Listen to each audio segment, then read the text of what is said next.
आज हम स्टार्ट करेंगे एक्सरसाइज 13.3। ठीक है, तो फर्स्ट क्वेश्चन देखते हैं। फर्स्ट क्वेश्चन में क्या बोल रहा है, a metallic sphere of radius 4.2 centimetre is melted and recast into the shape of a cylinder of radius 6 centimetre, find the height of the cylinder. तो हमें एक मेटेलिक स्फेयर दिया इन्होंने जिसका रेडियस था 4.2 सेंटीमीटर और उसे हमने मेल्ट करके रिकास्ट किया है किस शेप में, सिलेंडर की शेप में, जिसका रेडियस 6 सेंटीमीटर है। अब हमें इसकी हाइट निकालनी है। ठीक है, तो जो जितने भी रिकास्टिंग वाले क्वेश्चन होते हैं, रिकास्टिंग वाले या मेल्ट करके हम चेंज कर रहे हैं या वो लिक्विड को हम एक जगह से दूसरी जगह पे डाल रहे हैं, तो ऐसे क्वेश्चंस में क्या होता है कि जो वॉल्यूम है वो सेम होगी। ठीक है, क्योंकि जितनी वॉल्यूम इसकी थी, जितना मेटल यहाँ पे था वही मेटल तो हमने यहाँ पे डाला है। ठीक है, तो यानी कि दोनों की दोनों वॉल्यूम सेम होगी। जैसे अगर एक ग्लास में पानी है और तुम उसे दूसरे ग्लास में डालते हो या एक बाउल में डालते हो, तो वो सिलेंडर की शेप से हेमिस्फेयर की शेप ले लेगा, पर वॉल्यूम पानी की उतनी ही रहेगी। तो सेम टाइप का क्वेश्चन है ऐसे। तो यहाँ पे क्या हो रहा है, volume of sphere equals to होगी सिलेंडर के, है ना। तो अब हम इसे उल्टा लिखेंगे क्वेश्चन सोल्व करने के लिए कि वॉल्यूम ऑफ सिलेंडर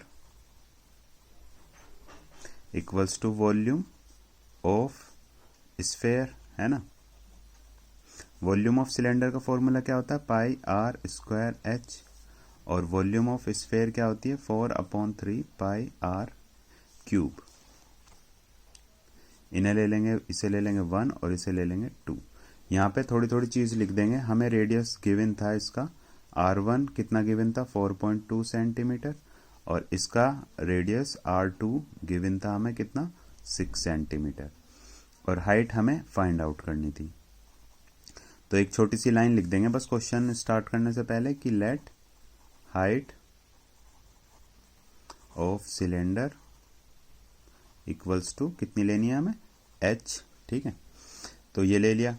अब देखो सबसे पहली चीज क्या कॉमन है दोनों में, पाई, तो पाई से पाई कैंसिल आउट। इसके बाद रख देंगे हम वैल्यू। ठीक है, R2 कितना था हमारे पास, 6, तो 6 इंटू 6 इंटू एच, और इक्वल्स टू 4/3 इंटू R1 कितना था, 4.2, तो 4.2 डेसिमल हटाएंगे नीचे 10, ऐसे ही बाकी में भी कर लेंगे क्योंकि क्यूब था, तो 4.2 की क्यूब हो जाएगी ये। तो 6 into 6 into h equals to 4/3 into 42/10 into 42/10 into 42/10। ठीक है, क्रॉस मल्टीप्लाई कर देंगे अब, तो h कितना आ जाएगा, 4 into 42 into 42 into 42 upon 3 into 10 into 10 into 10 into, ये दोनों का आएंगे डिनोमिनेटर में, क्रॉस मल्टीप्लीकेशन हुई है यहाँ पे, तो 6 इंटू 6, 6 7 जा 42, 6 7 जा 42, और 3 1 जा 3, 3 4 जा 12। ठीक है, ये कट गए, नीचे 10 बच रहे हैं, 10 को हम काटेंगे नहीं क्योंकि कैलकुलेशन इजी हो जाती है उससे। तो 7, अब इनकी मल्टीप्लाई करेंगे तो कितना आएगा हमारे पास, देखो इसे 14 को क्या लिख सकते हैं हम, कैलकुलेशन देखो इजी करने का मेथड होता है 2 इंटू 7, तो 7 की क्यूब बन रही है, और 2 की मल्टीप्लाई 4 से होगी 8, तो 7 की क्यूब कितनी होती है, 343। इसकी अगर हम 8 से करेंगे तो 8 3 जा 24, 2 8 4 जा 32, 3 यहाँ पे 8 3 जा 24। ठीक है, तो हमारे पास क्या आ गया, h 2744/1000। ठीक है, 1000, नीचे 3 जीरो है तो 3 के बाद पॉइंट, तो हाइट हमारी कितनी आ गई, 2.744 सेंटीमीटर। ठीक है, ये था क्वेश्चन नंबर कितना, 1। क्वेश्चन नंबर 2 देखते हैं। तो इसमें बोला है metallic sphere of radius 6 centimetre, 8 centimetre and 12 centimetre respectively are melted to form a single solid sphere. तो हमने 3 स्फेयर लिए जिनके रेडियस 6 सेंटीमीटर, 8 सेंटीमीटर और 10 सेंटीमीटर थे, उन्हें पिघला के एक नया स्फेयर बनाया। अब हमें उस स्फेयर का रेडियस फाइंड करना है कि रेडियस कितना होगा। ठीक है, तो देखते हैं फिगर इसकी कुछ ऐसी बनेगी। ठीक है, तो इन्होंने क्या बोला, इन 3 स्फेयरों को मेल्ट करा और रिकास्ट करके एक नया स्फेयर बनाया जिसका रेडियस हमें फाइंड आउट करना है। तो फिगर कुछ ऐसी बनेगी। तो अब देखो कैसे करेंगे क्वेश्चन, वॉल्यूम ऑफ स्फेयर ये volume of new sphere equals to क्या होगा, सम, क्योंकि सम तो सेम ही रहने वाली है, क्योंकि जो उसके अंदर वॉल्यूम है वो तो इनकी ही यूज हुई है, तो सम ऑफ वॉल्यूम्स ऑफ 3 स्फेयर्स, जो वो 3 स्फेयर हमें गिवन थे उनकी वॉल्यूम यूज हो रही है। तो इसे ले लेंगे R1 इक्वल्स टू 6 सेंटीमीटर है, R2 इक्वल्स टू 8 सेंटीमीटर है, और R3 इक्वल्स टू 10 सेंटीमीटर है। ठीक है, यहाँ पे वही एक लाइन जो हम हमेशा यूज करते हैं कि let radius of new sphere equals to R centimetres. ठीक है, तो वॉल्यूम ऑफ न्यू स्फेयर कितनी होगी, 4/3 पाई R क्यूब, और इनकी कितनी हो जाएगी, 4/3 पाई R1 की क्यूब प्लस 4/3 पाई R2 की क्यूब प्लस 4/3 पाई R3 की क्यूब। 4/3 पाई सब में कॉमन आ रहा है इन तीनों में, तो 4/3 पाई R क्यूब इक्वल्स टू 4/3 पाई लिया कॉमन, यहाँ से क्या बचेगा, R1 की क्यूब प्लस R2 की क्यूब प्लस R3 की क्यूब। ठीक है, तो ये वाला पोर्शन आया कॉमन, 4/3 पाई से 4/3 पाई कैंसिल आउट हो जाएगा। ठीक है, तो अब हमारे पास क्या है, R की क्यूब इक्वल्स टू R1 कितना था, 6, तो 6 की क्यूब प्लस 8 की क्यूब प्लस 10 की क्यूब। ठीक है, 6 की क्यूब कितनी होती है, 216, और 8 की क्यूब 512 प्लस 10 की क्यूब 1000।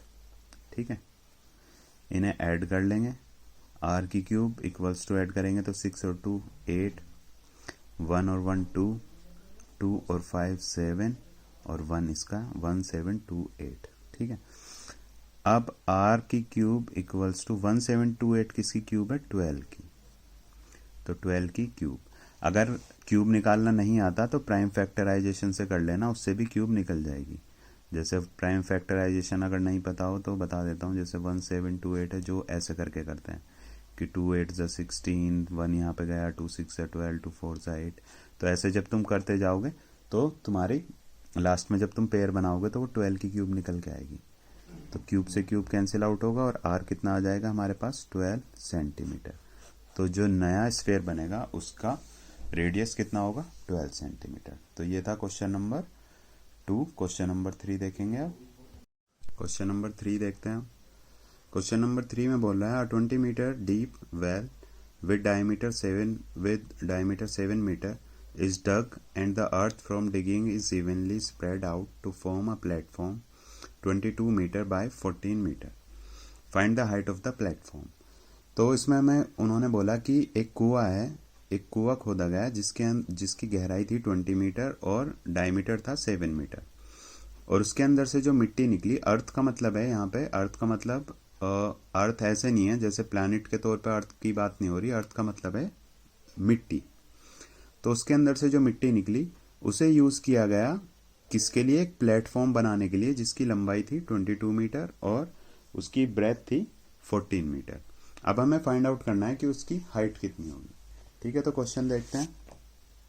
क्वेश्चन की जो फिगर है वो ऐसे बनेगी। अब कुआं है तो सिलेंडर की शेप में ही होगा, है ना।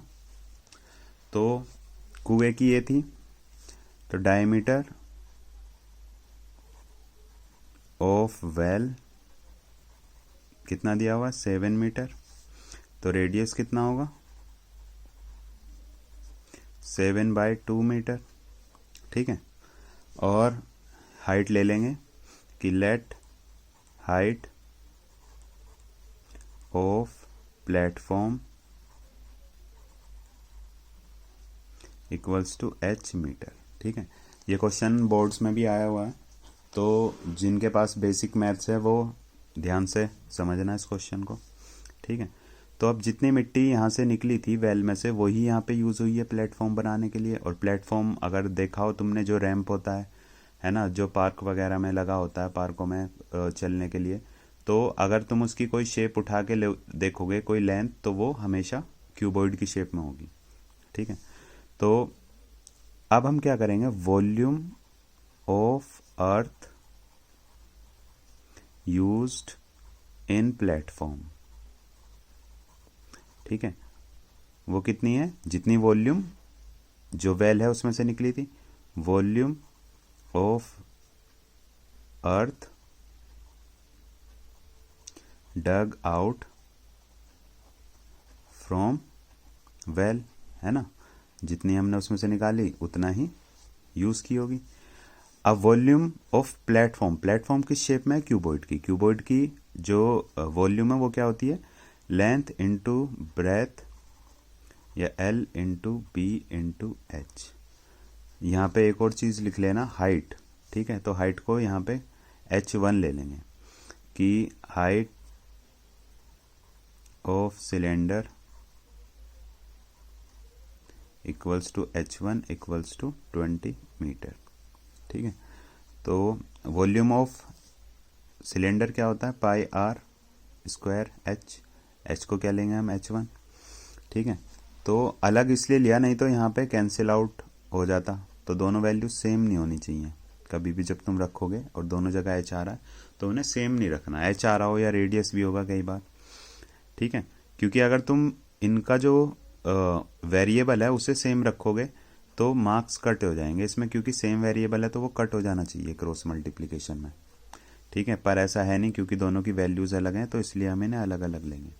अब वैल्यूज पुट कर देते हैं, लेंथ कितनी थी 22, ब्रेथ कितनी थी 14 और हाइट को h ही ले रहे हैं। यहाँ पे वैल्यू पुट कर देंगे, तो पाई की 22/7, रेडियस कितना था 7/2 इंटू 7/2 और h1 कितनी थी 20।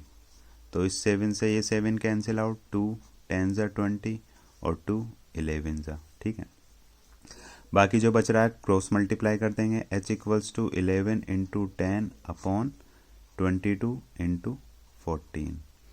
ठीक है, यहाँ पे एक 7 भी बच रहा है, 7, तो 7 2 ज़ा 14, 11 2 ज़ा 22, तो h हमारे पास कितना आया 10/4, डिवाइड करेंगे तो कितना आ जाएगा 2.5 मीटर। तो ये क्या आया हमारा जो प्लेटफॉर्म है उसकी हाइट। तो ये था क्वेश्चन नंबर 3। अब क्वेश्चन नंबर 4 देखते हैं। गलती से क्वेश्चन नंबर 2 लिख दिया था मैंने, वो क्वेश्चन नंबर 3 है। ठीक है, क्वेश्चन नंबर 4 देखते हैं। क्वेश्चन नंबर 4 में क्या है, a well of diameter 3 metre is dug 14 meter deep. The earth taken out of it has been spread evenly all around it in the shape of a circular ring of width 4 meter. To form an embankment, find the height of the embankment. तो embankment क्या होता है, उसके चारों तरफ उन्होंने एक ऐसा बना दिया, मतलब बाउंड्री कर दी उसकी एक तरह से। ठीक है, जैसे हिंदी में पढ़ा होगा कई बार, मतलब उसके चारों तरफ बाउंड्री करके बना दिया, ताकि जैसे तुम नॉर्मली फिल्मों में देखते हो वेल को, तो उसके चारों तरफ एक बाउंड्री होती है। ठीक है, तो वैसी टाइप की बाउंड्री कर दी। ठीक है, और अब हमें उस बाउंड्री की हाइट फाइंड करनी है कि वो बाउंड्री की हाइट कितनी है। ठीक है, तो देखो इसकी फिगर कुछ ऐसी बनेगी। तो ये वेल था। ठीक है, वेल की हमें गहराई कितनी दे रखी थी, a well is 3 metre and 14 metre deep. तो जो वेल था उसकी गहराई यहां से थी। ठीक है, तो ये 14 मीटर डीप था। ठीक है, तो वेल की गहराई 14 मीटर थी, हमें इस एम्बार्कमेंट की हाइट निकालनी है कितनी होगी, तो इसे ले लेंगे हम h। ठीक है, तो देखो अब जो एम्बार्कमेंट बनाया गया था वो बनाया गया था उस मिट्टी से जो इस वेल से निकली थी। ठीक है, तो यहां तक क्लियर है। अब देखो क्वेश्चन स्टार्ट करते हैं कि inner diameter of well, inner diameter कितना है वेल का, हमें दिया गया था कितना 3 मीटर। तो इनर रेडियस आर आई लेंगे, इसे कितना होगा 3/2 मीटर। ठीक है, और विड्थ दी गई थी हमें कितनी 4 मीटर। जो इसके चारों तरफ बाउंड्री बनाई गई थी उस बाउंड्री की जो वो थी विड्थ वो थी 4 मीटर। तो विड्थ कितनी है,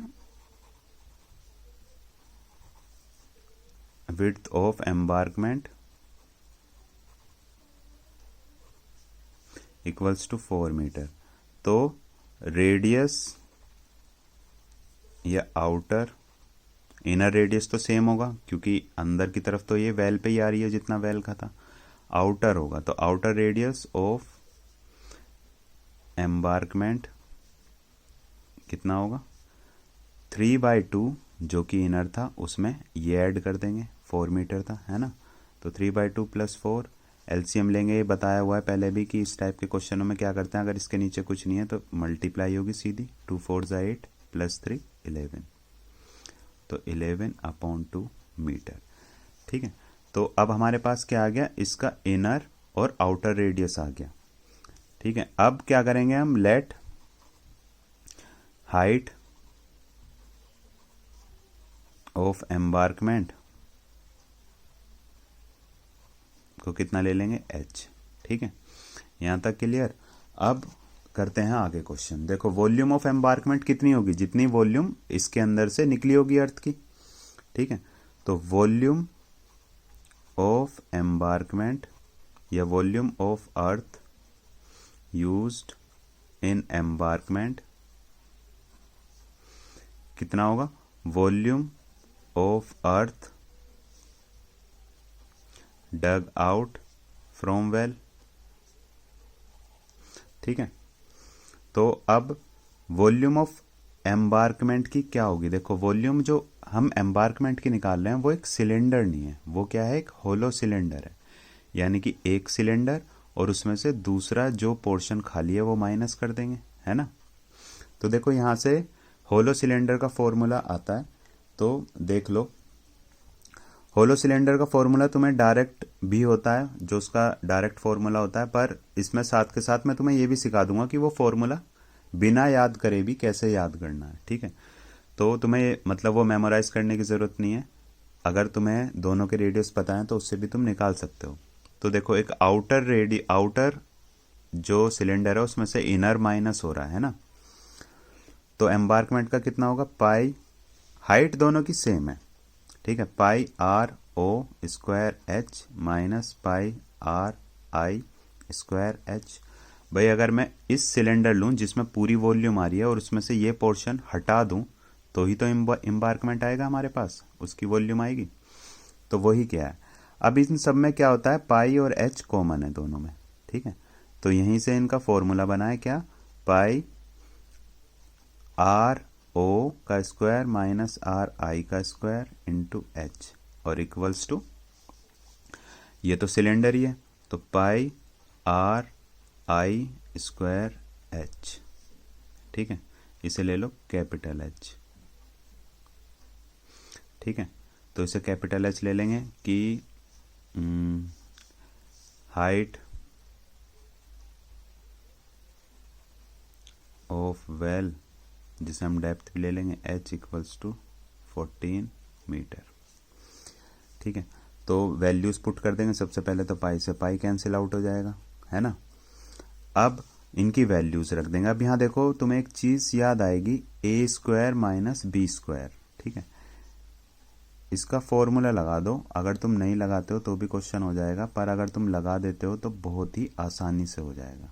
दोनों में बस इतना अंतर है, ये फॉर्मूला होता है, यहाँ ए और बी की जगह आर ओ और आर आई है, तो हमारे पास क्या आ जाएगा, आर ओ माइनस या प्लस आर आई और r o minus r i into h equals to इनकी R1 की और इनकी वैल्यू रख दो, यानी कि 3/2 इंटू 3/2 इंटू 14, जो कट रहा है थोड़ा बहुत काट लो, 2 7 14 कट जाएगा। अब इनकी वैल्यूज रख लो, वैल्यूज क्या थी, आर ओ की थी 11/2 प्लस 3/2 और इसकी थी 11/2 माइनस 3/2, है ना, इंटू एच इक्वल्स टू, इसे ऐसे लिखा रहने दो, 3 इंटू 3 इंटू 7 अपॉन में 2 है।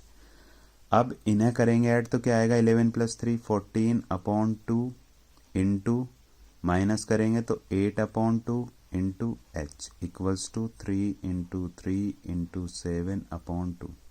2 7 ज़ा 14, 2 4 ज़ा 8। अब कर देंगे हम क्रॉस मल्टीप्लाई। तो क्रॉस मल्टीप्लाई करेंगे तो देखो यहाँ पे तो बचेगा क्या, एच।